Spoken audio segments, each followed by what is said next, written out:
നാലാമത്തെ എപ്പിസോഡാണ് നമ്മൾ കേൾക്കുന്നത് കേട്ടോ. മർക്കോസിന്റെ സുവിശേഷം 2-ാം അധ്യായത്തിന്റെ 5-10 വാക്യങ്ങൾ. യേശുവിന്റെ വിശ്വാസം കണ്ടിട്ട് പക്ഷപാതക്കാരനോട് മകനെ നിന്റെ പാപങ്ങൾ മോചിച്ചു തന്നിരിക്കുന്നു എന്ന് പറഞ്ഞു.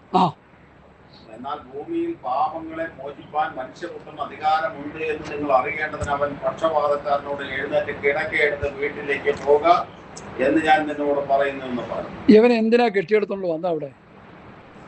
എൻ്റെ ഭാഷാ ശൈലി ഒരു ഹാസ്യമാണെങ്കിൽ ക്ഷമിച്ചോണേ. ഇവനെ കെട്ടിയെടുത്തോണ്ട് വന്ന എന്തിനാ? സൗഖ്യത്തിനല്ലേ. യേശു എന്താ പറഞ്ഞു? അതെന്തൊരു വിരോധാഭാസം.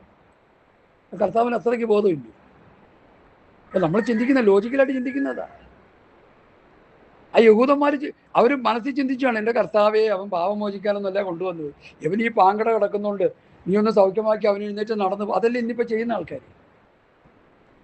ഇന്ന് ചെയ്യുന്നത് അതല്ലേ. നിന്റെ കടം മാറ്റിത്തരാം, നിന്റെ കഷ്ടത മാറ്റിത്തരാം, നിന്റെ കുഞ്ഞുങ്ങൾക്ക് ജോലി കിട്ടും, വീടില്ലാത്തവന് വീട്, കാറില്ലാത്തവന് കാറ്. ഇതിനിടയ്ക്ക് ഒരു ഉപദേശം പറയണ്ടേ, നീ സൈക്കിളുമായിട്ട് വന്നാൽ ബുള്ളറ്റായിട്ട് പോകാം, ബൈക്കുമായിട്ട് വന്നാൽ കാറുമായിട്ട് പോകാം.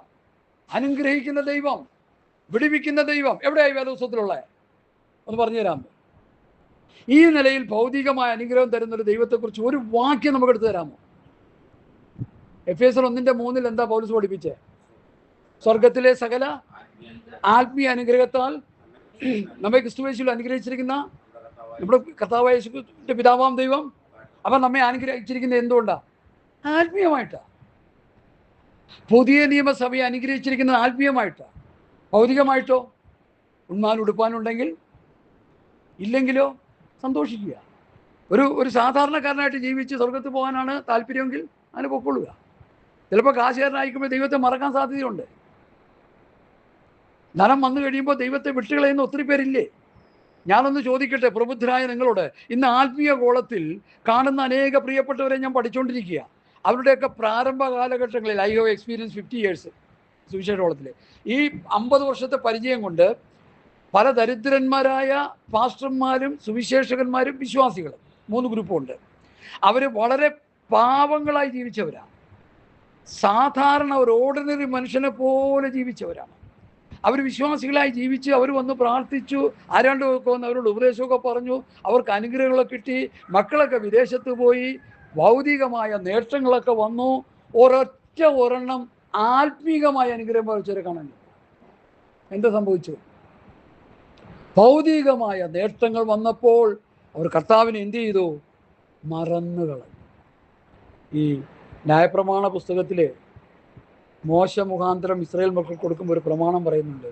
നീ നല്ല വീടുകൾ പണിത് അതിൽ താമസിച്ച് നല്ല പുഷ്ടിയുള്ള ആഹാരമൊക്കെ കഴിച്ച് നീ മുമ്പോട്ട് പോകുമ്പോൾ നിന്നെ മിസ്രയീമിൽ നിന്ന് കൊണ്ടുവന്ന ദൈവത്തെ മറന്നുകളായിരിക്കാൻ നീ എന്ത് ചെയ്യണം? സൂക്ഷിച്ചു കൊള്ളണം. അവർക്കൊരു കൽപ്പന കൊടുത്താൽ നമുക്കും അത് തന്നെയല്ലേ. ഇപ്പം നമ്മുടെ സന്തതികളെ ആരുടെ ആയിക്കോട്ടെ, ഞാൻ എൻ്റെയും നിങ്ങളും തീർത്ത് പറയുന്നത്, ആരുടെയും ഒന്നും വേർതിരിച്ചൊന്നും പറയുന്നില്ല. ഇന്നത്തെ പെന്തക്കോസ്ത് സമൂഹങ്ങൾ കഷ്ടപ്പാടിലും ദാരിദ്ര്യത്തിലും ബുദ്ധിമുട്ടിലും ജീവിച്ച അനേക പ്രിയപ്പെട്ടവരെ കർത്താവിനെ കണ്ടെത്തി കഴിഞ്ഞപ്പോൾ അവർക്ക് ഭൗതികമായ ചില നേട്ടങ്ങൾ കിട്ടി. പിന്നെ നേട്ടങ്ങളുടെ പുറകെ പോയി ആത്മീകത്തിൽ കോട്ട സംഭവിച്ചൊരു തലമുറയല്ലേ ഇന്ന് നമുക്ക് കാണാൻ കഴിയുന്നത്. ആത്മീകമായ അനുഗ്രഹം പ്രാപിച്ച ഏതെങ്കിലും ഒരു സമൂഹത്തെ നമുക്കിന്ന് കാണാൻ കഴിയുന്നുണ്ടോ? ഭൗതികമെല്ലാവരും അനുഗ്രഹം പ്രാപിച്ചു. വീടിന് വീട്, കാറിന് കാർ, എല്ലാ സൗകര്യങ്ങളും ഉണ്ട്. ഞാനൊരു നാന കാറാണ് നേരത്തെ ഉപയോഗിച്ചുകൊണ്ടിരുന്നത്. ഇപ്പോൾ ഈ ഇരിക്കുന്നത് നാന തന്നെയാണ്. എന്നെ ഒരു പാസിന് പറയാനൊന്നുമില്ല. പാസി അതിനൊക്കെ ഇവിടെ പാസി നാനക്കാരിൽ. ഞാൻ പറയും നാനക്കാരിൽ എന്താ കുഴപ്പം? എന്താ അതിനെന്താ കുഴപ്പം? എൻ്റെ പേഴ്സ് കീറാതിരിക്കണമെങ്കിൽ അതെനിക്ക് നല്ലതായിട്ട് എനിക്ക് തോന്നിയേക്കണേ, അതുകൊണ്ട് ഞാനത് മേടിക്കുന്നു. അപ്പോൾ പഴയത് നാനയായിരുന്നു. അപ്പോഴേ എൻ്റെ മനസ്സിൽ കയറി ഈ പാസ് ഇങ്ങനെ പറഞ്ഞുകൊണ്ട് പഴയത് കൊടുത്താലും പുതിയത് ഞാനല്ല വാങ്ങണം.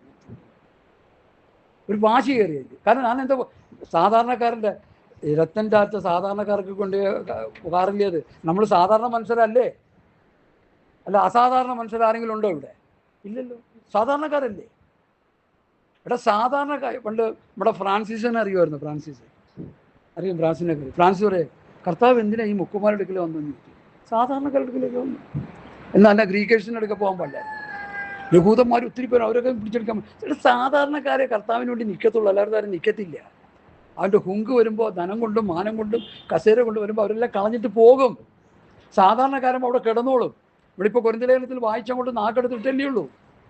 ഒരു ജഡവും ദൈവത്തിൽ അല്ല ജഡത്തിൽ പ്രശംസിക്കാതിരിക്കേണ്ടതിന് എൻ്റെ പണത്തിലോ എൻ്റെ അറിവിലോ എൻ്റെ കഴിവിലോ എൻ്റെ കുടുംബ മഹിമയോ അതിലൊന്നും എനിക്ക് പ്രശംസിക്കാൻ കഴിയരുത്. പൗലോസ് പറയുന്നു, എനിക്കോ കർത്താവായ യേശുക്രിസ്തുവിന്റെ ക്രൂശിലല്ലാതെ പ്രശംസിപ്പാൻ ഇടവരരുത്. ഗലാത്യർ 6:14 നോട്ട് ചെയ്താൽ മതി. എനിക്കോ എൻ്റെ കർത്താവായ യേശുക്രിസ്തുവിന്റെ ക്രൂശിലല്ലാതെ പ്രശംസിപ്പാൻ ഇടവരരുത്. എന്നെ കേൾക്കുന്ന പ്രിയപ്പെട്ടവരെ, നമ്മുടെ പ്രശംസ കർത്താവിലായിരിക്കണം. ഞാനൊരു പാപിയായിരുന്നു, ഞാനൊരു രോഗിയായിരുന്നു, ഞാനൊരു കഷ്ടതയിൽ കിടന്നവനായിരുന്നു. കർത്താവ് എന്നെ രക്ഷിച്ചു. എൻ്റെ ആത്മാവിൻ്റെ രക്ഷ എനിക്ക് തന്നു. എനിക്ക് ധനമില്ല, മാനമില്ല, അധികം കഴിവുള്ള കാര്യങ്ങളൊന്നും ഇല്ലെങ്കിലും എനിക്കൊരു ചിന്തയുണ്ട്, ഇന്ന് മരിച്ചാൽ ഞാൻ നിത്യതയെ പോകുമെന്നൊരു പ്രത്യാശ. ആത്മാവോട് എൻ്റെ ഉള്ളിൽ സാക്ഷ്യം പറയുന്നു. എനിക്കത് മതിയെന്ന് ചിന്തിക്കുന്ന എത്ര പേരുണ്ട്? ഹല്ലേലൂയ. 70 80 സംവത്സരം നമ്മൾ ഈ ഭൂമിയിൽ ജീവിച്ചിട്ട് മരിച്ചു കഴിഞ്ഞാൽ അങ്ങോട്ടാണ് പോകുന്നത്. അതുകൊണ്ട് എന്നെ കേൾക്കുന്ന വാത്സല്യ പ്രിയപ്പെട്ടവരെ, കർത്താവായ യേശുക്രിസ്തു ആകുന്ന മൂലക്കല്ലിനോട് ചേർത്ത് പണിയപ്പെട്ട് ആ മുമ്പോട്ട് പോകുന്ന ഒരു കല്ലാണോ ഇന്ന് പലക്കാലം നമ്മൾ ഓരോരുത്തരും ശോധന ചെയ്യുക. ആ കല്ലിനെ കുറിച്ചുള്ള പഠനമാണ് നമ്മളിവിടെ പഠിച്ചുകൊണ്ടിരിക്കുന്നത്. യേശുക്രിസ്തു എന്നിട്ടിരിക്കുന്ന അടിസ്ഥാനമല്ല മറ്റൊന്നും ഇടാൻ ആരും കഴിയില്ല. അപ്പോൾ ഈ മൂലക്കല്ലാകുന്ന അടിസ്ഥാനത്തെ മറ്റുള്ളവർ എന്ത് ചെയ്യുക? പല കല്ലും ഇട്ടുകൊണ്ടിരിക്കുക. അടിസ്ഥാനക്കല്ല് യേശുക്രിസ്തുവാണ്. ആ കല്ലിന്മേൽ മാത്രമേ വിശ്വാസിയെ പണിയാൻ പറ്റത്തുള്ളൂ. വീട് കൊടുത്തും കാറ് കൊടുത്തും പണം കൊടുത്തും ഗോതമ്പ് കൊടുത്തും ഉണ്ട കൊടുത്തും അരി കൊടുത്തും കൊണ്ടുവന്ന് പണിയുന്ന പണിയൊന്നും ശരിയാകത്തില്ല. മറ്റൊരു അടിസ്ഥാനം, യേശുക്രിസ്തുവിനെ പ്രസംഗിച്ച് വിശ്വാസിക്ക് പാപബോധമുണ്ടായി ഞാനൊരു പാപിയാണെന്ന് അവൻ ഹൃദയത്തിൽ നിലവിളിച്ച് ഈ പാപിയായ മനുഷ്യന് രക്ഷകനെ വേണമെന്ന് അവൻ പറയുമ്പോൾ ക്രിസ്തുവിനെ പരിചയപ്പെടുത്തി യേശുക്രിസ്തു നിന്റെ പാപത്തിനു വേണ്ടി മരിച്ചുവെന്ന് അവൻ ഹൃദയം കൊണ്ട് വിശ്വസിച്ച് നീതിക്കായി വായ് കൊണ്ട് ഏറ്റുപറഞ്ഞ് അവൻ രക്ഷിക്കപ്പെട്ട് പുതുപുത്ത പരിശുദ്ധാത്മാവിൻ്റെ നാമത്തിൽ സ്നാനപ്പെട്ട് പരിശുദ്ധാത്മാവിനെ പ്രാപിച്ച് ആത്മനിറവിൻ ജീവിതം നയിച്ച് ആത്മഫലങ്ങളുള്ളവനായി ജീവിച്ച് ആത്മാവിനെ അനുസരിച്ച് നടന്ന് ദൈവവചന വ്യവസ്ഥപ്രകാരം ക്രിസ്തുവിൻ്റെ ഭാവമുള്ളവരായി ക്രിസ്തുവിൻ്റെ മനസ്സുള്ളവനായി അവൻ്റെ ദിവ്യ സ്വഭാവത്തിൽ കൂട്ടാളികളായി തീരുമ്പോഴാണ് ആ വ്യക്തി നിത്യതയ്ക്ക് അവകാശിയായി തീരുന്നത്. അല്ലാതെ ഒന്നും സ്വർഗത്ത് പോകാൻ പറ്റത്തില്ല. അതവിടെ പൗലോസ് പഠിപ്പിക്കുന്നത്. യേശുക്രിസ്തു ഇട്ടിരിക്കുന്ന ഇപ്പം അടിസ്ഥാനമൊക്കെ മാറ്റിയിട്ടിരിക്കുക പലരും. കർത്താവിൽ വിശ്വസിച്ച് വരുന്നവനെ അവൻ്റെ കഷ്ടത മാറ്റി കൊടുക്കുന്നു. Okay, thank you pastor, God bless you. ഇനി അടുത്ത പ്രാവശ്യം വരണം. സ്തോത്രം, തീർച്ചയായിട്ടും. ആമേൻ, ബ്ലസ്. അപ്പോൾ കർത്താവായ യേശുക്രിസ്തുവിൽ വിശ്വസിച്ചാൽ നിന്റെ കഷ്ടങ്ങളെല്ലാം മാറും, നിന്റെ രോഗങ്ങളെല്ലാം മാറും, കഷ്ടത മാറും, രോഗം മാറുമെന്നേ. മത്തായി 7:22 വായിച്ച്. മത്തായി 7:22 വായിച്ച്.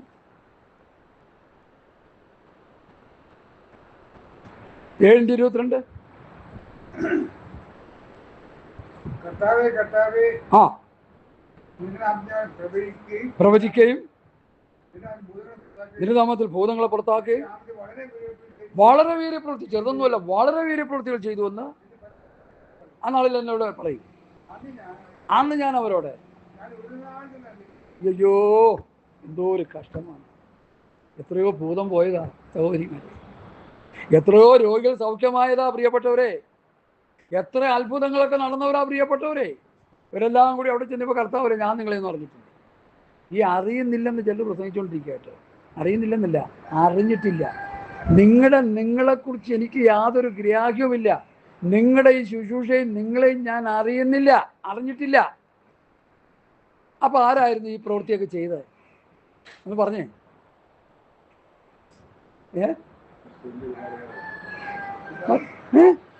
മറ്റൊരാത്മാവ്. അപ്പൊ രോഗികൾക്ക് സൗഖ്യം കൊടുക്കാൻ മറ്റാത്മാവ് കഴിയത്തില്ലേ? ഭൂതത്തെ പുറത്താക്കുമെന്ന് പറഞ്ഞല്ലോ അവര്. അത്ഭുതങ്ങൾ നടക്കത്തില്ലേ? ഈ മണർകാട്ട് പള്ളിയിലൊക്കെ പോയി പ്രാർത്ഥിച്ച് ഒരു 50 രൂപ ഇട്ട് കഴിഞ്ഞാൽ എന്തെല്ലാം നടക്കും അവിടെ? ഞങ്ങളുടെ അടുത്താണ് ഇടപ്പള്ളി പള്ളി. എന്തോരാണ് അവിടെ ഒന്ന് പ്രാർത്ഥിച്ച് അത്ഭുതം നടക്കുന്നത്. കോഴി വെട്ടും പട്ടി വെട്ടും പൂച്ച വെട്ടും ഒക്കെ ഇഷ്ടം പോലെ നടക്കുന്നില്ല അവിടെ. അത്ഭുതത്തിൻ്റെ പുറകെയല്ലേ ജനം പോകുന്നത്. കർത്താവിൻ്റെ സന്നിധിയിലേക്ക് ഒരു പക്ഷപാതക്കാരനെ ചുമന്നുകൊണ്ട് നിന്നിട്ട് സൗഖ്യത്തിന് വേണ്ടി കൊണ്ടുവന്നവരുടെ കർത്താവ് ആന്ത്യം എന്ന് പറഞ്ഞ് നിന്റെ പാപം മോചിച്ചു വന്നിരിക്കുന്നു. നമ്മളത് പഠിക്കണം. മകനെ, നിന്റെ പാപങ്ങൾ മോചിച്ചു വന്നിരിക്കുന്നു. നീ രോഗിയാണെന്നുള്ളത് ശരി, പക്ഷെ നിനക്ക് ഇപ്പോൾ ഏറ്റവും പ്രധാനം നിന്റെ പാപത്തിൽ നിന്ന് മോചനം. എന്നിട്ട് കർത്താവ് പരസ്യമായിട്ട് അവിടെ പറയുന്നുണ്ട്, മനുഷ്യപുത്രൻ പാപങ്ങളെ മോചിപ്പാനാണ് ഈ ലോകത്തിൽ വന്നത്. അതൊരു കൂട്ടം പേർക്ക് മനസ്സിലായി, അവിടെ കൂടിയൊന്നും എല്ലാവർക്കും മനസ്സിലായില്ല. ഞാൻ ചോദിക്കട്ടെ, യേശുക്രിസ്തുവിൻ്റെ പിറകെ എത്ര പേര് ഉദ്ദേശം പോയെന്നുള്ളതിനെക്കുറിച്ച് ഒരു പഠനം വേദശാസ്ത്രികൾ നടത്തിയിട്ട് അവർ വന്ന് 500-600 പേര് യേശുവിൻ്റെ പിറകെ എപ്പോഴും ഉണ്ടായിരുന്നത്. അതിൻ്റെ ഏറ്റവും മുൻപന്തിയിൽ പോയത് ശിഷ്യന്മാർ. അതിൻ്റെ പിറകെ ഈ ആൾക്കാർ ഇങ്ങനെ പോയിക്കൊണ്ടിരിക്കുക. ഈ അരിസ്റ്റോട്ടലിൻ്റെയും പിന്നെ വലിയ വലിയ ഈ ലെനിൻ്റെയൊക്കെ പിറകെ വലിയ ശിഷ്യഗണങ്ങൾ. അവർ ആളിങ്ങനെ പോകുമ്പോൾ പിറകെ പോകുന്നതെന്നല്ല, ലെനിൻ എവിടെയെങ്കിലും വരുന്നു എന്ന് പറഞ്ഞാൽ ആളിങ്ങനെ ഈച്ച പോലെ കൂടും. അരിസ്റ്റോട്ടിൽ അവരൊക്കെ വരുന്നുണ്ട്, സോക്രട്ടീസ് വരുന്നു, ആളിങ്ങനെ കൂടും. അതുപോലെ കർത്താവിൻ്റെ പിറകെ ഇങ്ങനെ ഒരു വലിയ ജനം ഇങ്ങനെ പോയിക്കൊണ്ടിരിക്കുന്നു. ഇവരുടെയൊക്കെ ലക്ഷ്യം എന്തായിരുന്നു എന്ന് പറഞ്ഞേ? സൗഖ്യം വേണം, വിശന്ന് വരികയാണ്, ആഹാരം വേണം, കൊച്ചിൻ്റെ അഡ്മിഷൻ വേണം, പിന്നെ ഒരു വാഹനമില്ല, ഒരു വാഹനം വേണം, ബൈക്കില്ല, ബൈക്ക് വേണം, കൊച്ചിന് സ്കൂളിൽ പോകാൻ സൈക്കിൾ വേണം. ഇങ്ങനെയുള്ള പല കാര്യങ്ങൾക്ക് വേണ്ടി അവർ വരുന്നു. പാസ്റ്റർമാർ പ്രാർത്ഥിക്കുമ്പോൾ അത് കിട്ടുന്നു, അതിൽ സംതൃപ്തരായി അവരെ കൊണ്ട് വെള്ളത്തിൽ കൊണ്ട് മുക്കുന്നു, അവരെ സഭയിലെ അംഗങ്ങളാക്കുന്നു. ഇനി വേണമെങ്കിൽ 2 അന്യഭാഷ അവർ പറയുകയും ചെയ്യും, അല്ലേ? അതിനും മടിയില്ല. പണ്ടൊരു പെണ്ണിനോട് ചോദിച്ചു, രക്ഷിക്കപ്പെട്ട് സ്നാനപ്പെട്ട് അഭിഷേകം പ്രാപിച്ചത് അന്യഭാഷ സംസാരിക്കുന്ന കൊച്ചാണോ കല്യാണത്തിന് ആലോചന എന്നപ്പോൾ ചോദിച്ചാൽ അവൾ അതിനും മടിക്കില്ലെന്ന്. അവൾ അതിനും, കാരണം അന്യഭാഷ പറയേണ്ടി വന്നാൽ അവൾ എന്ത് ചെയ്യും? കല്യാണം നടക്കാൻ വേണ്ടി അവൾ അതും പറയും, പഠിച്ചു പറയും. അപ്പം ആ അവസ്ഥയിലായില്ലേ?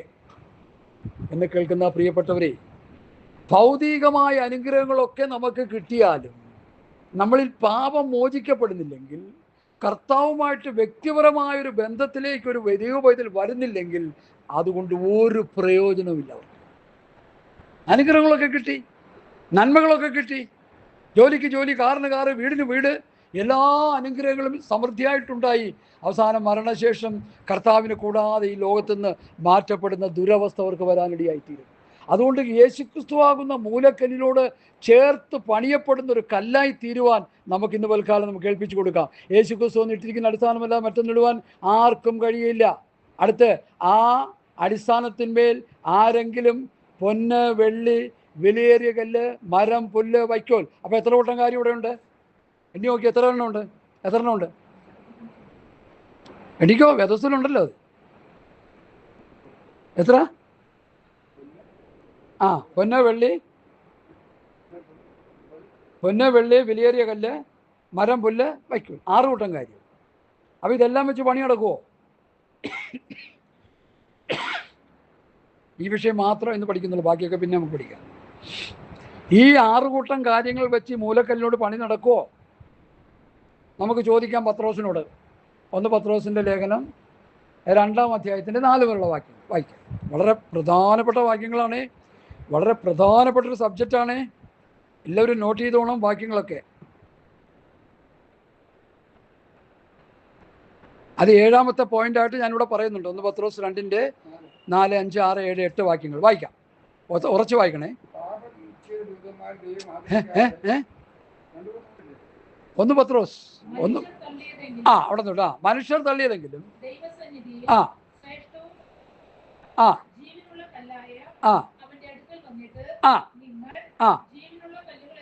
ആമേൻ.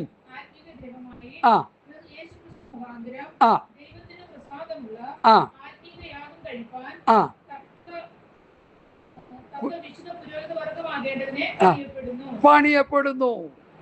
അപ്പൊ എങ്ങനെയാ പണിയുന്നത്? യേശുവിൻ്റെ അടുക്കൽ വന്ന ജീവൻ പ്രാപിച്ച കല്ല്, അതാണ് രക്ഷിക്കപ്പെട്ട വ്യക്തി. എങ്ങനെ രക്ഷിക്കപ്പെടുന്നത്? യേശുവിൻ്റെ പാപത്തിന് വേണ്ടി മരിച്ചുവെന്ന് ഹൃദയം കൊണ്ട് വിശ്വസിക്കുമ്പോൾ ദൈവത്തിൻ്റെ നീതീകരണം അവന് മേൽ കിട്ടുന്നു. ആ യേശുവിനെ എൻ്റെ കർത്താവും രക്ഷിതവുമായി കർത്തൃത്വം നടത്താൻ ഞാൻ എൻ്റെ ഹൃദയത്തിൽ സ്വീകരിക്കുന്നു എന്ന് പറയുമ്പോൾ രക്ഷിക്കപ്പെടുന്നു. രക്ഷിക്കപ്പെട്ടവൻ പിതാവിൻ്റെയും പുത്രൻ്റെയും പരിശുദ്ധ നാമത്തിൽ സ്നാനപ്പെട്ട് പരിശുദ്ധാത്മാവിൻ്റെ അഭിഷേകത്താൽ നിറയപ്പെടുമ്പോൾ ദൈവത്തിൻ്റെ മകനായി, മകളായി തീരുന്നു. അതാണ് രക്ഷയുടെ പടികൾ.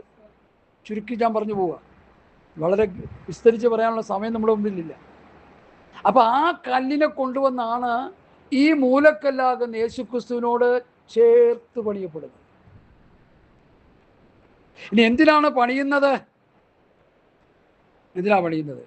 എഫേസ്യ ലേഖനം 2:10 മുതൽ വായിച്ചാട്ടെ. ഈ വിഷയം പറഞ്ഞിവിടെ മീറ്റിംഗ് അവസാനിപ്പിക്കുക, സമയം ഒത്തിരി പോയി. എഫേസ്യ ലേഖനം 2:19 മുതൽ വായിച്ചാലും കുഴപ്പമില്ല.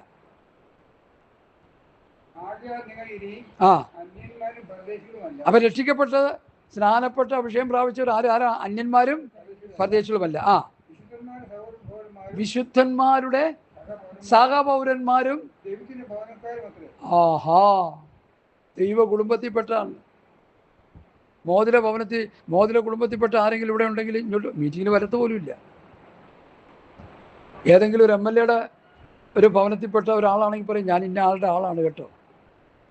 ഈ ഇടയ്ക്ക് എന്നുള്ള ഒരു സഹോദരൻ എന്നോട് പറഞ്ഞു ഞാൻ ഇന്ന ആളുടെ ആളാണ് കേട്ടോ. അപ്പോൾ നമുക്ക് ഒന്ന് മതിക്കാൻ വേണ്ടി ഇവിടെ പൗലോസ് പറയുന്നത് നമ്മൾ ദൈവഭവനത്തിലെ അംഗങ്ങളാ. ദൈവഭവനത്തിൽ ആരൊക്കെയുള്ളത്? പിതാവ്, പുത്രൻ, പരിശുദ്ധാത്മാവ്. ആ പിതാവ്, പുത്ര, പരിശുദ്ധാത്മാവുമായിട്ട് ആത്മീയ ബന്ധം പുലർത്തുന്ന ഒരു വ്യക്തിയാണ് ഒരു പുതിയ നിയമ വിശ്വാസി. ആ വിശ്വാസിയെ മൂലക്കല്ലാകുന്ന യേശുക്രിസ്തുവിനോട് ചേർത്താണ് പണിയുന്നത്. വെള്ളി, പൊന്ന്, മരം, പുല്ല്, വൈക്കോൽ, വിലയേറിയ കല്ല്. ഏതായി വിലയേറിയ കല്ല്? പത്രോസ് പറയുന്നു യേശുവിൻ്റെ അടുക്കൽ വന്ന് ജീവൻ പ്രാപിച്ച കല്ല്. എങ്ങനെയാ ഈ ജീവൻ പ്രാപിക്കുന്നത്? പാപിയായ വ്യക്തി ആത്മീയ ജീവൻ പ്രാപിക്കുന്നത് എങ്ങനെയാ? യേശുവിൻ്റെ പാപത്തിന് വേണ്ടി മരിച്ചുവെന്ന് ഹൃദയം കൊണ്ട് വിശ്വസിക്കണം, നീതിക്കായി വായ് കൊണ്ട് ഏറ്റുപറയണം, കർത്താവിൻ്റെ കൽപ്പനകൾ അനുസരിക്കണം, പരിശുദ്ധാത്മാവിൻ്റെ അഭിഷേകത്താൽ നിറയപ്പെടണം. അപ്പോഴാ ഈ കല്ലിന് ജീവനുള്ളൂ. അതുവരെ എന്തില്ല? ജീവനില്ല. എഫേസ്യ ലേഖനം 2 പഠിക്കുമ്പോൾ സാത്താനെ ആരാധിച്ചുകൊണ്ടിരുന്ന മനുഷ്യരായിരുന്നു പാപികളൊക്കെ. കർത്താവിനെ കണ്ടെത്തിയപ്പോൾ ആത്മീയമായി ജീവിപ്പിച്ചു, ആത്മീയമായി ഉയർപ്പിച്ചു, ആത്മീയമായി ജീവിപ്പിച്ച് സ്വർഗത്തിലിരുത്തി. ആത്മീയ ജീവൻ വന്നു. അപ്പോൾ ആ ജീവനുള്ള കല്ലിനെയാണ് ക്രിസ്തുവാകുന്ന മൂലക്കല്ലിനോട് ചേർത്ത് അപ്പോസ്തലന്മാർ, പ്രവാചകന്മാർ, ഇടയന്മാർ, ഉപദേഷ്ടാക്കന്മാർ പറയുന്ന ഉപദേശപ്രകാരം സഭയിൽ ഉപദേശം പ്രസംഗിക്കപ്പെടുമ്പോൾ ഈ ജീവനുള്ള കല്ല് കേട്ടിട്ട് ആ ഉപദേശത്തിൻ്റെ മുമ്പിൽ സമർപ്പിച്ച് കഴിയുമ്പോൾ പരിശുദ്ധാത്മാവ് വ്യക്തിയെ പണിതുകൊണ്ടിരിക്കുക. ഇതുവല്ല ഇന്ന് നടക്കുന്നുണ്ടോ? എൻ്റെ പൊന്ന് ദൈവമക്കളെ, ഇതൊന്നും ഇവിടെ നടക്കുന്നില്ല. ഒരു സങ്കീർത്തനം വായിച്ച് കുറേ പാട്ടും പാടി കുറേ ബഹളം വെച്ച് എല്ലാവരും കൂടി അങ്ങ് പോവുക. പോകുന്നതിന് മുമ്പായിട്ട് ഒരു കാര്യം മാത്രം ചെയ്യും. പണ്ടൊരു വാസു പറഞ്ഞ പോലെ മീറ്റിംഗ് നടത്തി അവസാന സമയത്ത് സ്തോത്രാഴ്ച എടുക്കാൻ മറന്നുപോയി. അപ്പോൾ വാസു പറയുക ഒരൊറ്റ എണ്ണം പോകരുത്, ആർക്കും ബസ് കിട്ടത്തില്ല, എല്ലാം പരിപാടിയിലാകും, സ്തോത്രാഴ്ച എടുത്തിട്ടേ പോകാവുള്ളൂ. എങ്ങനെയുണ്ട്? അപ്പോൾ അവിടെ എന്ത് പണിയാണ് നടന്നത്? എന്ന് പറഞ്ഞേ ജോസഫ് പാസ്, അവിടെ എന്ത് പണിയാണ് നടന്നത്? ഭൗതികം കിട്ടാനുള്ള പണി അല്ലേ? എനിക്കിത് പറയാതിരിക്കാൻ പറ്റത്തില്ല. എൻ്റെ പ്രിയപ്പെട്ടവരെ, ഞാനിത് കണ്ട് മനം മടുത്ത് കിടക്കുന്ന ഒരു മനുഷ്യനാണ്. അതുകൊണ്ട് ഞാനൊരു 10 പേരെയൊക്കെ വിളിച്ച് ഇങ്ങനെയുള്ള കാര്യങ്ങൾ പറഞ്ഞ് മനസ്സിലാക്കിക്കൊണ്ടിരിക്കുന്നത്. എനിക്കും അത് അനുഗ്രഹം, നിങ്ങളത് കേട്ട് അനുസരിച്ചാൽ നിങ്ങൾക്ക് അനുഗ്രഹമായി തീരും. നിങ്ങൾ ഒന്നുമില്ലെങ്കിൽ നിങ്ങൾക്ക് നിത്യതയിൽ പോകാനുള്ള ഒരു ചാൻസ് ഇതിലൂടെ ലഭിക്കുന്നു ഞാൻ പൂർണ്ണമായി വിശ്വസിക്കുന്നു. മറ്റേ പോക്കൊക്കെ എങ്ങോട്ടാണെന്ന് വെച്ചാൽ എനിക്കറിയത്തില്ല, ഞാനാരെയും വിധിക്കാനൊന്നുമില്ല. പക്ഷെ ഒരു കാര്യം എനിക്കറിയാം, മൂലക്കല്ലാകുന്ന ക്രിസ്തുവിനോട് ചേർത്ത് പണിയപ്പെടുന്ന കല്ലുകൾക്ക് മാത്രമേ ദൈവാത്മാവ് വസിക്കുന്ന ഒരു മന്ദിരമായിരിക്കാൻ കഴിയത്തുള്ളൂ. ദൈവാത്മാവ് വസിക്കുന്ന ഒരു മന്ദിരത്തിന് മാത്രമേ ദൈവത്തിൻ്റെ സ്വഭാവം അവനിൽ വെളിപ്പെടുത്തത്തുള്ളൂ. ദൈവത്തിൻ്റെ സ്വഭാവം എന്ന് പറയുമ്പോൾ എന്താണ്? ക്രിസ്തുവിൻ്റെ സ്വഭാവം എന്താണ്? സ്നേഹം, സത്യം, സ്നേഹം, വിശുദ്ധി, പരിജ്ഞാനം ആദിയായ ദൈവിക സ്വഭാവങ്ങളുള്ള ഒരു കല്ലായിട്ട് അവൻ വളർന്നു വരും. ദൈവാത്മാവ് വസിക്കുന്ന ഒരു മന്ദിരമായി വളർന്നു വരും. നമ്മുടെ ഒന്നാമത്തെ കുറിവാക്യം എന്താ? നിങ്ങൾ ദൈവത്തിൻ്റെ മന്ദിരമെന്നും ദൈവത്തിൻ്റെ ആത്മാവ് നിങ്ങളിൽ വസിക്കുന്നുവെന്നും നിങ്ങൾ അറിയുന്നില്ലയോ? അപ്പോൾ ദൈവാത്മാവ് വസിക്കുമ്പോൾ ആ കല്ലിനോട് ചേർത്ത് പണിയപ്പെടുന്ന കല്ലിന്, ഞങ്ങളെ ഉപദേശം പഠിപ്പിച്ചപ്പോഴാണ് എനിക്ക് ആ സത്യം മനസ്സിലായത്. ആ കല്ലിനോട് ചേർത്ത് പണിയപ്പെടുക. എല്ലാവരും ഇങ്ങോട്ട് നോക്കിയേ. ഇതിപ്പോൾ യേശുക്രിസ്തു ആകുന്ന കല്ലാണെന്ന് വെച്ചോ. ഈ കല്ലിനോട് ചേർത്ത് നമ്മൾ രക്ഷിക്കപ്പെട്ട നമ്മളെ ചേർത്ത് പണിയപ്പെടുക. ചേർത്ത് പണിയപ്പെടുമ്പോൾ സംഭവിക്കുന്നത് എന്താ? ഈ കല്ലിൻ്റെ സ്വഭാവം ഈ കല്ലിലേക്ക് വരിക. എന്തോ? ഈ കല്ലിൻ്റെ സ്വഭാവം ഈ കല്ലിലേക്ക് വരിക. എങ്ങനെയാണ് വരുന്നത്?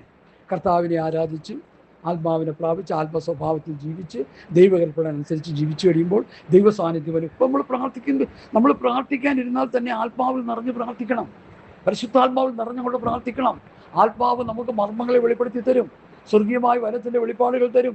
സന്തോഷമില്ലെങ്കിൽ സന്തോഷം തരും, സമാധാനമില്ലെങ്കിൽ സമാധാനം തരും, പ്രത്യാശയില്ലെങ്കിൽ പ്രത്യാശ തരും. ഒരു രോഗം വന്നു, ഒരു കഷ്ടത വന്നു, ഒരു ബുദ്ധിമുട്ട് വന്നു, ഒരു ഞെരുക്കം വന്നു, നമ്മൾ കിടന്ന് കയ്യും കാലോട്ട് അടിക്കുക. കാരണം നമുക്ക് വഴിയറിയത്തില്ല. സ്തോത്രം. അപ്പോസ്തലനായ പൗലോസ് ഫിലിപ്പി ലേഖനത്തിൽ പറഞ്ഞ് ഒന്നിനെക്കുറിച്ചും നിങ്ങളുടെ ആവശ്യങ്ങൾ ദൈവത്തോട്, ഈ ആവശ്യം രോഗമാണെങ്കിലും, ആവശ്യം ഭൗതികമാണെങ്കിലും, ആവശ്യം മറ്റേതാണെങ്കിലും സ്തോത്രത്തോടെ നമുക്ക് ദൈവത്തോട് അറിയിക്കാൻ നമുക്കിപ്പോൾ മനസ്സില്ല. നമുക്ക് അങ്ങനെ ഒരു പഠനം കിട്ടിയിട്ടില്ല. എല്ലാ ആവശ്യങ്ങളുടെ മേലും ദൈവസന്നിധിയിൽ നിന്ന് പ്രാർത്ഥിച്ച് ദൈവത്തോട് വിഷയങ്ങളെ പറയാനുള്ളൊരു പ്രേരണ നമുക്ക് ഇതുവരെ കിട്ടിയിട്ടില്ല. ആ ഒരു അറിവ് നമുക്ക് കിട്ടിയിട്ടില്ല. നമ്മുടെ ആവശ്യങ്ങൾ കർത്താവിനോട് പറഞ്ഞാൽ മതി. കാരണം ഏത് കർത്താവിനോടാണ് നമ്മൾ പറയുന്നത്? മൂലക്കല്ലായിട്ടല്ലേ പണിതുകൊണ്ടിരിക്കുന്നേ. ഈ കല്ലിനോട് ചേർത്ത് പണിയപ്പെടുകയല്ലേ.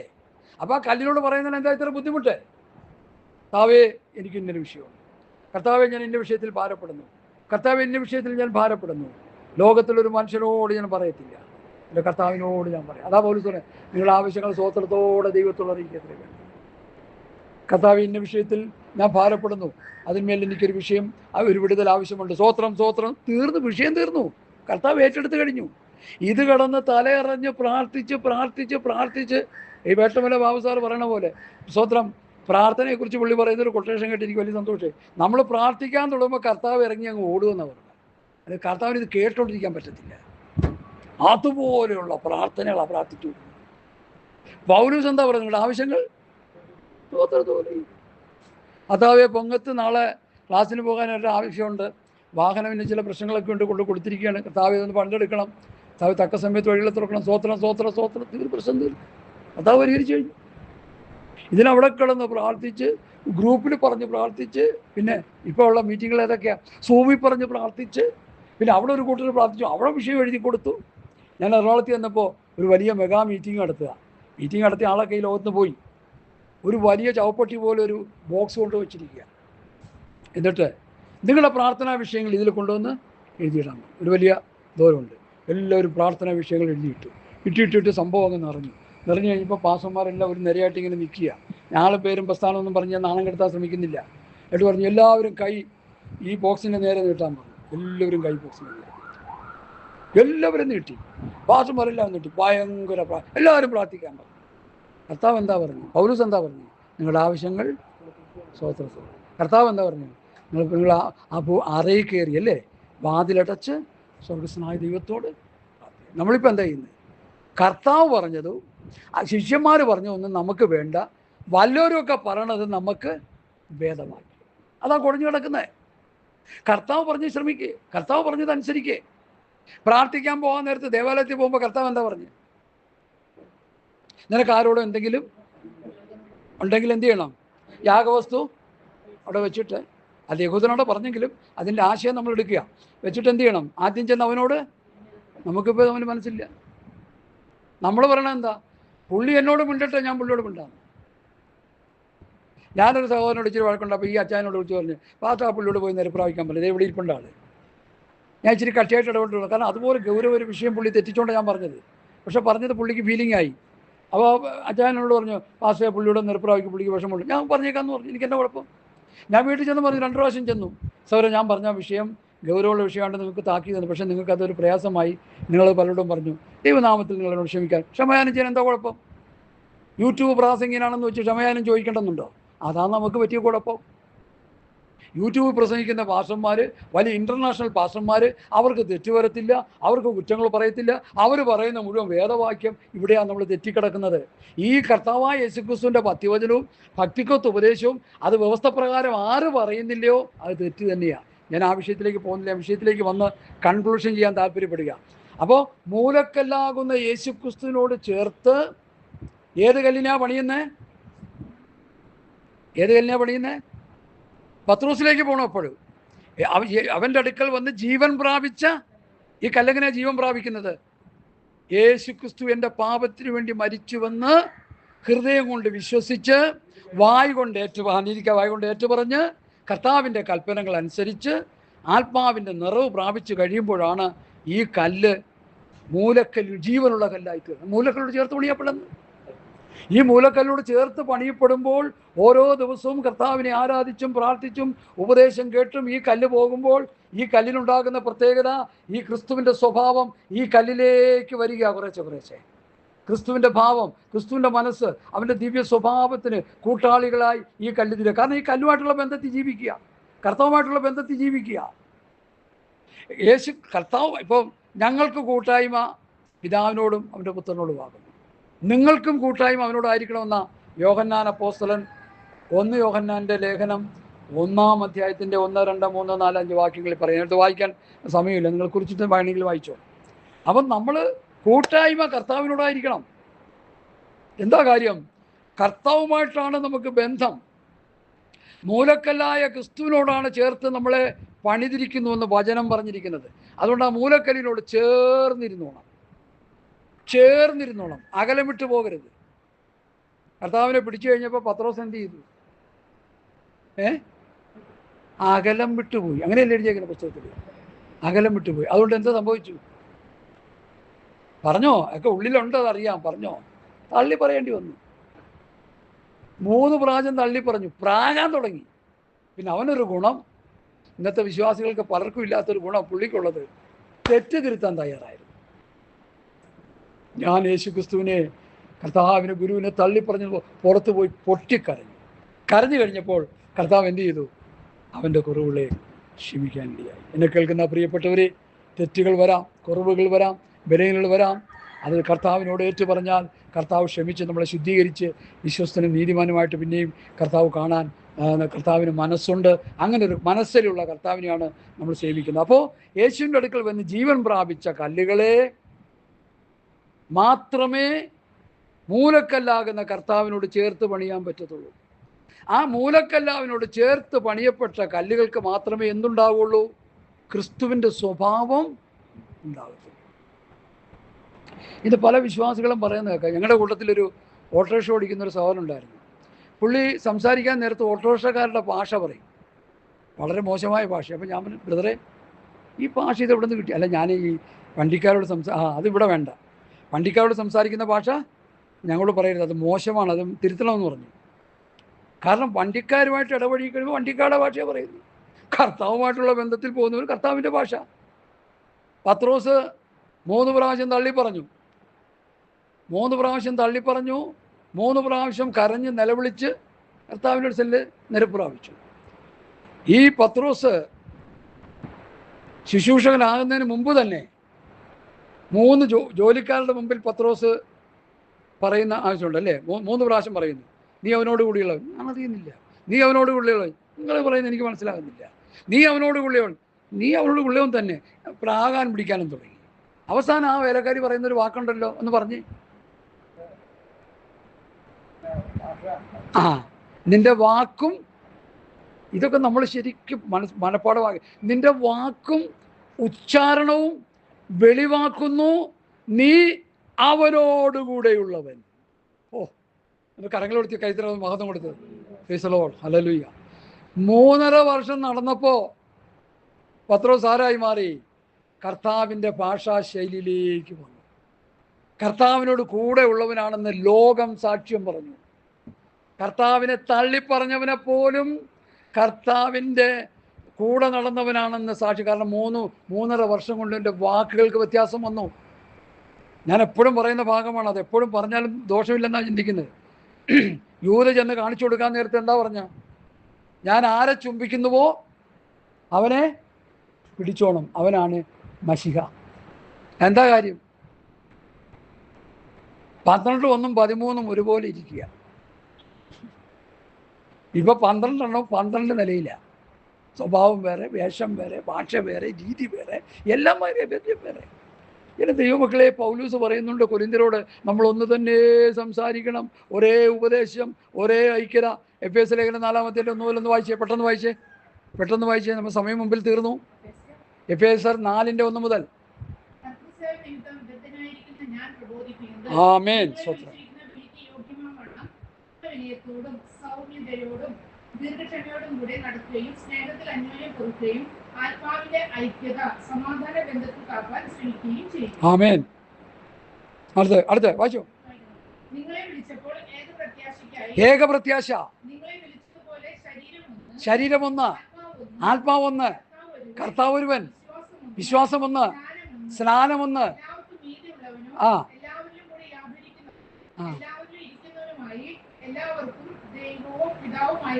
മതി. ഇന്നിപ്പോ ഒന്നാണോ? സ്നാനം ഒന്നാണോ? ആത്മാവ് ഒന്നാണോ? പ്രസംഗം ഒന്നാണോ? ഉപദേശം ഒന്നാണോ? എല്ലാം പല തട്ടിക്കിടക്കുകയല്ലേ. അതുകൊണ്ടാണ് ഞങ്ങൾ പറയുന്നത്, അപ്പോസ്തലന്മാർ സഭയെ പഠിപ്പിച്ചതുപോലെ സഭയെ പഠിപ്പിച്ച് അപ്പോസ്തലന്മാരുടെ ഉപദേശത്തിൻ്റെ വ്യവസ്ഥയിൽ സഭയെ നിർത്തുക. അപ്പോൾ പറയുന്ന എല്ലാം ഒന്ന്, എല്ലാം ഒരു ഉപദേശം. ബാലൻ സാറ് മരിക്കുന്നതെന്ന് പറഞ്ഞു പോയി. എന്തുകൊണ്ട് പെന്തക്കോസ്ത് പ്രസ്ഥാനങ്ങളിൽ പല ഉപദേശം കിടക്കുന്നു? അപ്പോസ്തലന്മാരുടെ ഉപദേശം അതിൻ്റെ തനിമയിൽ പഠിപ്പിക്കുന്ന ആരുമില്ല. അത് തന്നെ പഠിപ്പിച്ചെടുക്കണം. അത് തന്നെ, ആ ഉപദേശം തന്നെ സഭയെ പഠിപ്പിക്കണം.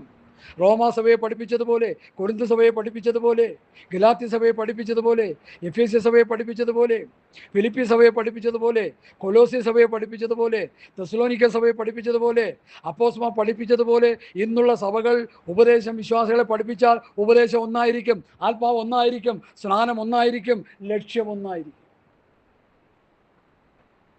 ഇതിപ്പോൾ എന്തോ പറ്റി? പലരും പല തട്ടിക്കിടക്കുക. മൂലക്കല്ലാകുന്ന ക്രിസ്തുവിനോട് ചേർത്ത് ആ ക്രിസ്തുവിൻ്റെ ഉപദേശം പഠിപ്പിച്ച് കഴിയുമ്പോൾ ആ ക്രിസ്തുവിൻ്റെ ഉപദേശം ഈ കല്ലിലേക്ക്, ഈ വ്യക്തിയിലേക്ക് വരാനിടയായിത്തീരും. ക്രിസ്തുവിൻ്റെ ഭാവവും ക്രിസ്തുവിൻ്റെ മനസ്സും അവൻ്റെ ദിവ്യ സ്വഭാവത്തിന് കൂട്ടാളികളായി തീർന്നു കഴിയുമ്പോൾ രക്ഷിക്കപ്പെട്ട് അവൻ എപ്പോൾ മരിച്ചാലും, എങ്ങനെ മരിച്ചാലും, എവിടെ വെച്ച് മരിച്ചാലും, വണ്ടി ഇടിച്ച് മരിച്ചാലും, മലയിടിച്ച് കൊണ്ട് മരിച്ചാലും കർത്താവ് വരുമ്പോൾ അവനെടുത്ത് തന്നേറ്റ് വരും. അല്ലാതെ കൊണ്ടുവന്ന് അങ്ങനെ ഇങ്ങനെയാണെന്നൊക്കെ പറഞ്ഞു കൂടി. എനിക്കതുകൊണ്ടാണ് എനിക്ക് ഇന്നത്തെ അടക്കളോട് എനിക്ക് ഒട്ടും താല്പര്യമില്ല. ഞാൻ വിമർശിക്കുകയല്ല, എനിക്കതിലൊന്നും വിശ്വാസമില്ല. കാരണം ഈ പറഞ്ഞ വ്യവസ്ഥ പ്രകാരമുള്ള ഒരു ജീവിതവും ഒരു പഠനങ്ങളും ഒരു ഉപദേശം പഠിപ്പിക്കലും ജീവിതം ഒന്നും അങ്ങ് കാണുന്നില്ല. അതുകൊണ്ടാണ് പറയുന്നത്. അതുകൊണ്ട് ഞാൻ ഈ വിലപിക്കുന്നത്, അല്ല വേറൊന്നുമല്ല. ഞാൻ ആരെയും വഴക്ക് പറയുകയല്ല ചെയ്യുന്നത്. പക്ഷെ എനിക്ക് വലിയ സങ്കടമാണ്. അതുകൊണ്ട് എന്നെ കേൾക്കുന്ന പ്രിയപ്പെട്ടവർ, നമ്മളെല്ലാം അപ്പോസ്തലന്മാരുടെ ഉപദേശം കേട്ട് കൂട്ടായ്മ മരിച്ച് അപ്പം നുറുക്കി പ്രാർത്ഥന കഴിച്ചും പ്രാർത്ഥിച്ചും പറഞ്ഞു. ഇനി എഫേസിൻ്റെ അതുകൂടി വായിച്ചങ്ങ് നിർത്താൻ പോവുക. എഫേസ് ലേഖനത്തിൻ്റെ ആ വാക്യം ഒന്നുകൂടി വായിക്കാം. വായിച്ചോട്ടെ. 2:19 മുതൽ.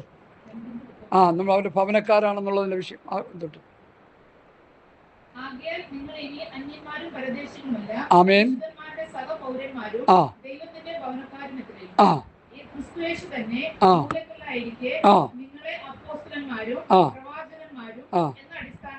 അവർ പറയുന്ന അടിസ്ഥാന ഉപദേശത്തിന്മേൽ പണിതിരിക്കുന്നു. അടുത്തേ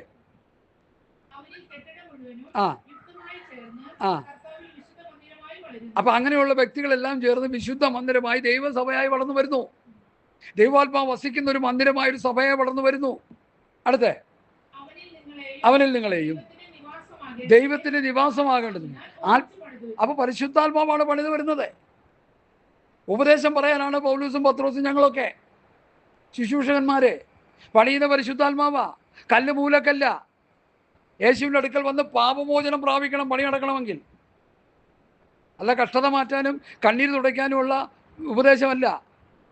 പാപമോചനം പ്രാപിക്കണം. പത്രോസിൻ്റെ 1-ാം പ്രസംഗത്തിൽ പാപമോചനത്തെക്കുറിച്ച് പ്രസംഗിക്കുന്നുണ്ടോ?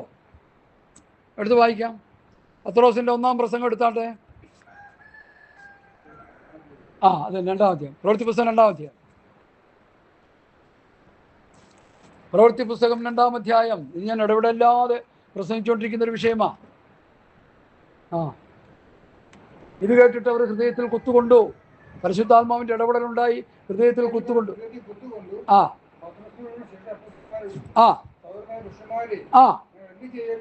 ചോദിച്ചോ?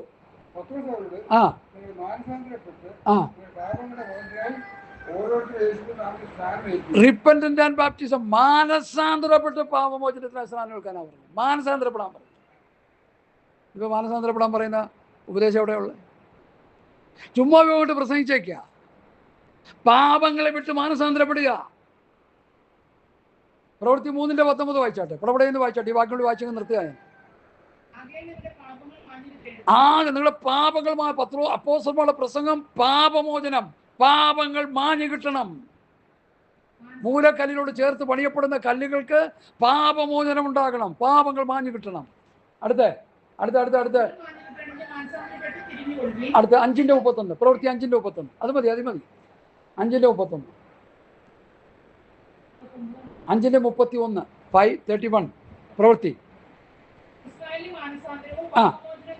ഇസ്രായേലിന്റെ മാനസാന്തരവും പാപമോചനവും നൽകുവാൻ ദൈവം അവനെ പ്രഭുവായും കർത്താവിനെ ഉയർത്തിയിരിക്കുന്നത് നമുക്ക് പാപമോചനം ഉണ്ടാകണം. ഇസ്രായേലിന് പാപമോചനം, ജാതികൾക്ക് പാപമോചനം.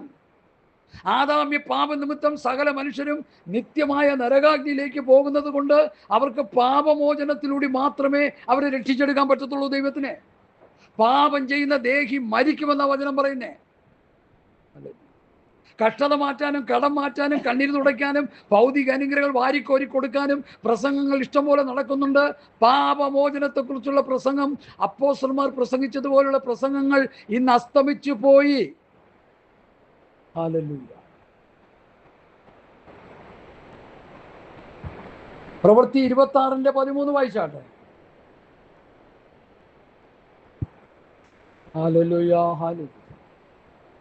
26:13 26:18 പൗലോസിന്റെ കോളിങ്ങിനെ കുറിച്ചാ പറയുന്നത്. അവർക്ക് പാപമോചനവും എന്നിലുള്ള വിശ്വാസത്താൽ ശുദ്ധീകരിക്കപ്പെട്ടവരുടെ ഇടയിൽ അവകാശം ലഭിക്കേണ്ടതിന് അവരുടെ കണ്ണു തുറപ്പാനും അവരെ ഇരുളിൽ നിന്ന് വെളിച്ചത്തിലേക്കും സാത്താന്റെ അധികാരത്തിൽ നിന്ന് ദൈവത്തെങ്കിലേക്ക് തിരിപ്പാനും പൗലൂസിനെ അങ്ങോട്ട് അയച്ചത്. അതിനാ ഇന്നത്തെ പൗലൂസുമാർ എന്തിനാ അയച്ചേ? എനിക്ക് ചോദിക്കാനുണ്ടത്.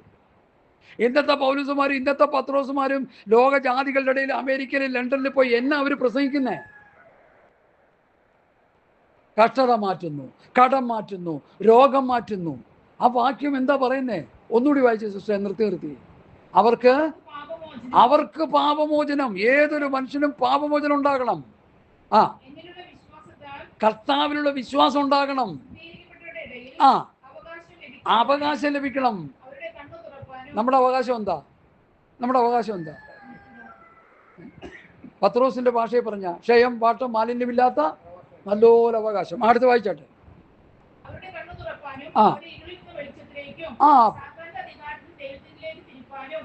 പൗലൂസിന്റെ കണ്ണ് തുറന്നില്ലേ അനന്യാസ് പ്രാർത്ഥിച്ചപ്പോൾ? ന്യായപ്രമാണത്തിന്റെ ചെതുമ്പല് പോയില്ലേ? ഇന്ന് ന്യായപ്രമാണത്തിന്റെ ചെതുമ്പല് പോകാതെ അല്ലേ പ്രസംഗം? എനിക്ക് കിട്ടിയൊരു വചനവെളിപ്പാട്. ഈ ചെതുമ്പല് പോകാതെ ക്രിസ്തുവിനെ കുറിച്ച് പ്രസംഗിക്കാൻ പറ്റത്തില്ല. ചെതുമ്പല് പോണം. പുതിയ നിയമസഭയെ കൊന്നുപിടിച്ചുകൊണ്ടിരുന്ന പൗലൂസ് അനന്യാസ് ഉപദേശി 2ാം ക്ലാസ്സുകാരൻ പ്രാർത്ഥിച്ചപ്പോൾ ചെതുമ്പല് പോയി. അന്ന് മുതൽ ക്രിസ്തുവിനെ പ്രസംഗിക്കാൻ തുടങ്ങി. അന്ന് മുതൽ ക്രിസ്തുവിന് വേണ്ടി മരിക്കാൻ തുടങ്ങി പൗലൂസ്. അതല്ലേ നമുക്ക് വേണ്ടത്?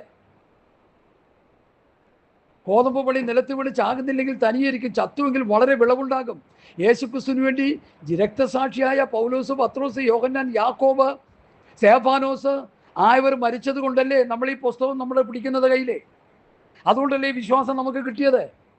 അവർ രക്തസാക്ഷികളായില്ലെങ്കിൽ നമുക്കിത് കിട്ടുമോ? ഹല്ലേലൂയ.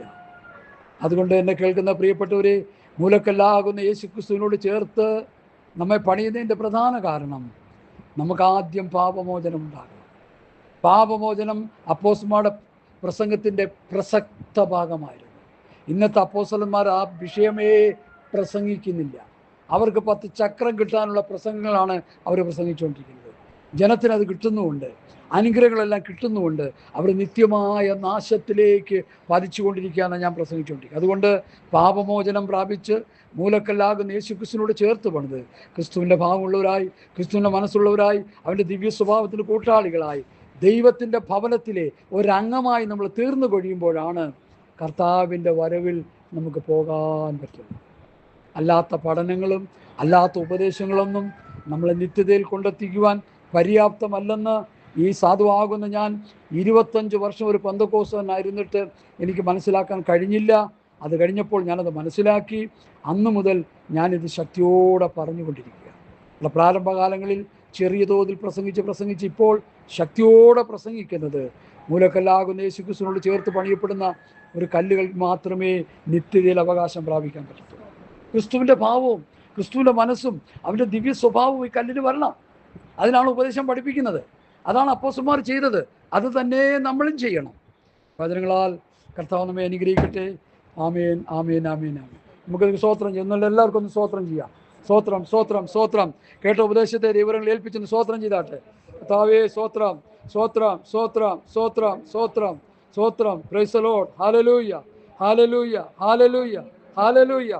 കർത്താവേ വചനത്തിന് മുമ്പാകെ അടിയനെ സമർപ്പിക്കുന്നു, പ്രിയ ജനത്തെ സമർപ്പിക്കുന്നു. സ്തോത്രം, സ്തോത്രം, സ്തോത്രം, സ്തോത്രം, സ്തോത്രം, സ്തോത്രം, സ്തോത്രം, സ്തോത്രം. പ്രിയ ജോസഫ് പാസ്റ്റർ പ്രാർത്ഥിക്കും.